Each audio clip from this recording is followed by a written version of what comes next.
And we begin with breaking news on Denver 7 News at 7 o'clock on Local 3. Denver-based Frontier Airlines will be taking over Spirit Airlines. They'll combine to form the nation's 5th largest airline. Frontier employs about 2,000 people in the metro. The deal will be finalized in the second half of the year. In a few hours, we're expecting some Douglas County students to walk out of class in protest of the superintendent's firing on Friday. That prompted an uproar. The teachers union says members could quit, and there's an effort to recall some school board members. But not everyone is against the move. Why they say this is the change they voted for. And homeless services will be in focus today. Aurora's mayor will try once again to introduce a camping ban in that city. Why a similar law in Denver has been challenged for years. And we're going in depth this morning on that and looking at a solution for our youth specifically. Good morning to you. I'm Brian Sanders. And I'm Nicole Brady. We have meteorologist Lisa Hidalgo here with a nice change in the forecast this week. A little break from those freezing cold temperatures. Yeah, compared to last week, this is going to seem like subtropical. Very nice out there. 20s this morning.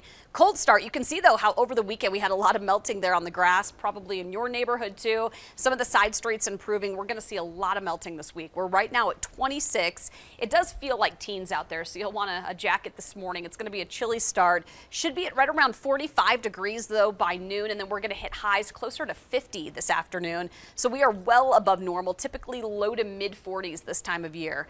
Denver, Highlands Ranch, Littleton, all right around 50. Boulder, you're looking at a high of about 48, and it'll be upper 20s to low 30s in the mountains. Really very pleasant. Now, there is a slight chance with the weak cold front that we could see a little light snow in the mountains on Wednesday. We may see a little of that roll east over the I-25 corridor late Wednesday night. I'll take a closer look at your Super 7 day and if it's going to get any cooler with that coming up. And we have had a few crashes here and there, but most of them all cleared up, moved out of the way. I'm not seeing any significant big problems on the highways right now. You see some slower traffic on I-20 or I-70 passing 225. Take a look from the Air Tracker 7 just a moment ago out there, and you see some of that slower traffic on that westbound side. It's all very typical stuff going down. You're losing basically a lane through there, and that's why you're slowing down a little bit. And you see the drive time right now is also pretty typical, about 15 to 20 minutes either side, east or westbound, and then through the lowered section you're seeing some of that typical slowing as well. But nothing else major going on. 270, the north side of town, really busy on I-76 into downtown,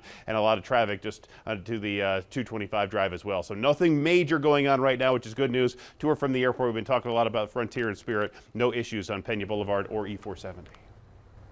Well, students in Douglas County will take a stand today after school board members voted to fire Superintendent Corey Wise. Denver 7's Colette Bordelon joins us from Highlands Ranch. And Colette, there's a walkout plan there this afternoon.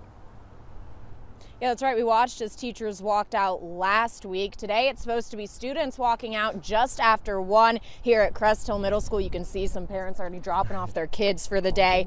Now, the school district is divided over the firing of Superintendent Corey Wise.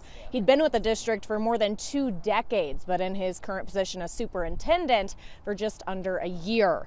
The school board has 4 newly elected members who hold the conservative majority after the other members claimed the new ones were trying to secretly force out Wise. On Friday in a rare school board meeting, the group split along party lines voted to fire the now former superintendent. The district is looking for a permanent replacement. Many are frustrated with the decision, saying Wise clearly cares about the students and teachers, but there are others who support the move to fire Wise, starting a petition online to show the 4 new members they back their decision. But this is about feeling like we wanted change. We wanted these 4 candidates, and we want our voices heard. And when the actions of the past several days have happened, it feels like my vote is being taken away. That would be my biggest hope, is that this no longer becomes an us versus them or a new versus old. Instead, it's how can we come together and remember why we're all here. You just heard from a parent and teacher on either side of the issue. A student from Crest Hill Middle, who's been making signs for the walkout this afternoon, says the school board has gotten too political, stemming from debates on things like masks. All I know is that I want my education, and I'm very disappointed with the recent actions that have been taken. It's kind of disappointing here that we're not focusing on our education, and that's the thing that matters to me the most. In a rare move, more than 50 former and current school board directors wrote a letter. They span across the entire state of Colorado. That letter showing their support for former Superintendent Wise.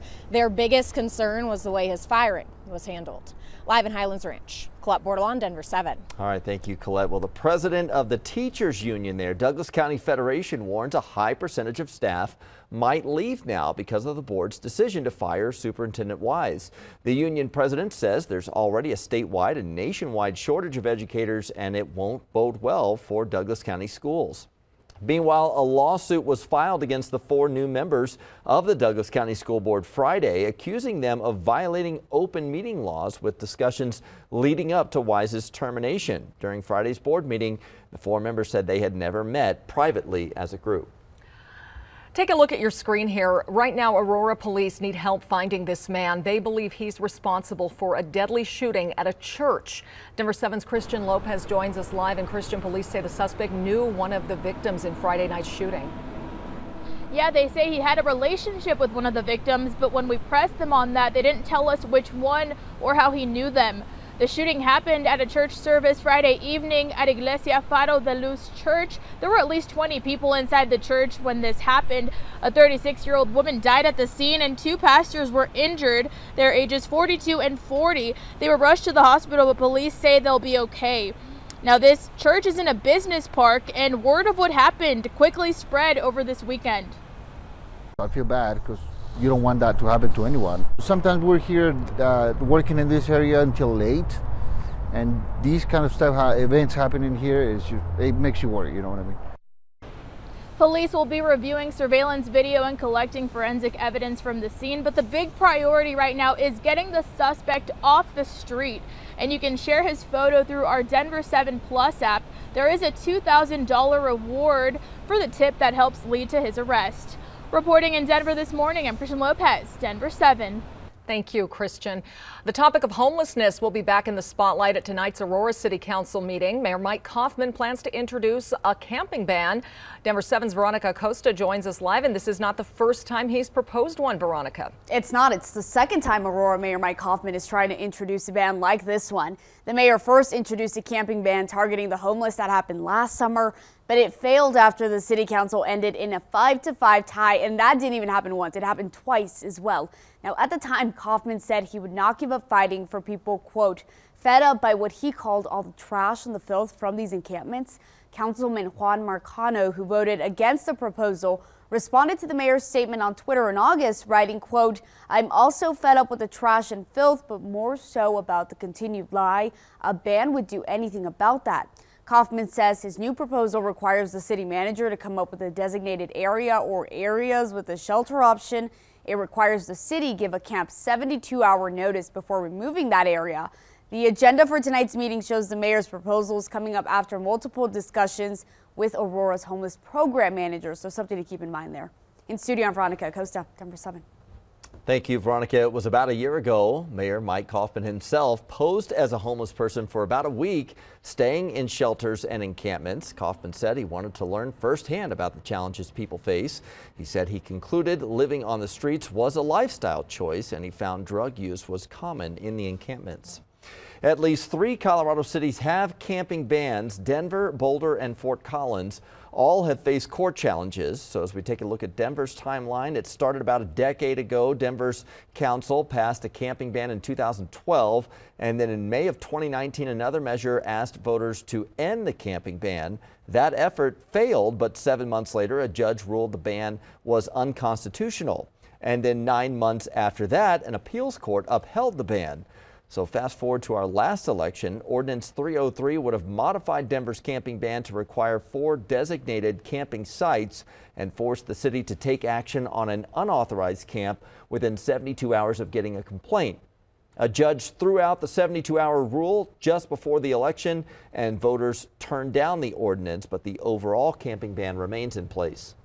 Students in Douglas County are planning to walk out this afternoon at 1:10 at Crest Hill Middle School. It's over the school board's decision to fire Superintendent Corey Wise. While some are protesting Wise's firing, others say this is the reason they voted for this school board. I think in the end I was sad, I was angry, I was shocked. And now I want it fixed. I want answers. I trust the 4 new members, and I knew they were going to bring change because we voted for change, and I support them and I trust their processes. On Sunday, the board announced Danelle Hyatt and Andy Abner will serve as deputy superintendents until a replacement has been found. The deputy superintendents sent a joint letter asking the Douglas County community to work together. Their letter said in part, "We recognize there are varying degrees of emotions and perspectives circulating in our school district at this time. However, we believe we can agree that our students are our #1 shared purpose and priority."